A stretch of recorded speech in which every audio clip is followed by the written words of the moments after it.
So, what do you think about this panel from the Oshinoko manga? Brother,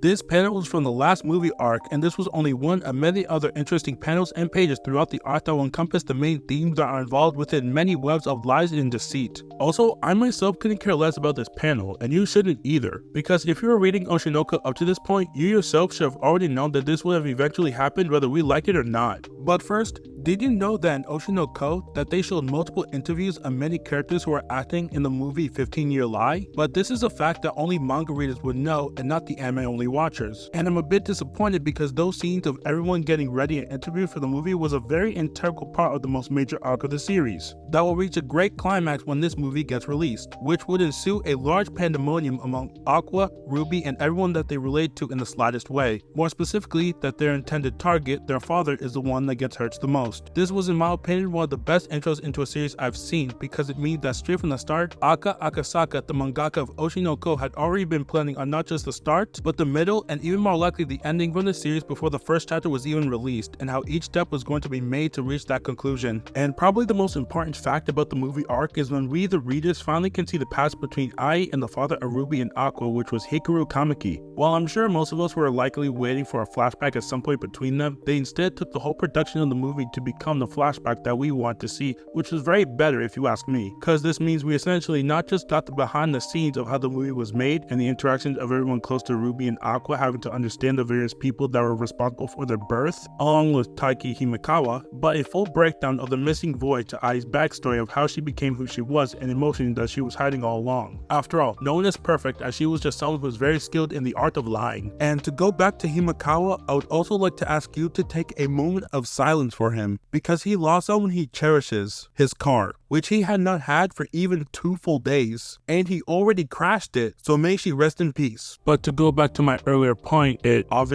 should be noted that this isn't exactly the full truth, but instead a makeshift story with the writers filling in the missing portions of it with their own iterations of what could have happened during those blank periods that are unknown to them, and hope that they work well with the rest of the story that are indeed confirmed to be true facts. After all, it was directly stated by Akane, someone who could easily assimilate into any of her character of her choosing, stating that this story of Ai's past is 90% accurate. But the one thing about this arc which is most likely the truth is a relationship between Ai, Hikaru, and Airi. It's where we learn that Hikaru was firstly a victim being used and inappropriately abused by Airi, with him having no power to go against her, and Ai was the one that he had confided in about his issues. After all, as they are both liars, they understand that they have a relationship where they can speak to each other with near complete transparency. And with Ai being told what was going on, she had confronted Airi, stating how what she was doing was something extremely horrible, and how Hikaru was still just a child in middle school and still didn't know right from wrong, and how she is nothing but a sex offender right to her face. Airi was enraged by this, stating how this was because of the entertainment industry taking advantage of her, whether it be good or bad, and that if she was going to be used in such a way, what's the problem with her exploiting others the exact same way as well, thus continuing the vicious cycle of abuse. Showing while Hikaru Kamiki was indeed victimized when he was young, it doesn't change the fact that he simply continued the cycle onto Ai, Ruby, Aqua, and many others. This traces back to what Taiki said on the beach, how they should make amends for what their parents have done. Their parents were part of a very dangerous cycle caused by the entertainment industry, and it's their job as their children to cease such actions before they spread even more. And what's most likely the most prevalent aspect was how during the process of the rehearsals, we've seen Ruby on a few occasions always questioning was her mom truly as invisible as she thought she was carrying a smile, always being happy, nice, and sympathetic truly the emotion that I had felt, or was she just hiding all the pain and hurt she felt since it was just better that way instead of expressing it? And that's what this production is all about. You can tell that during the production of this movie that it's slowly showing the emotion that some characters have towards others, like Arima revealing how she felt towards Ruby despite potentially losing her as a friend,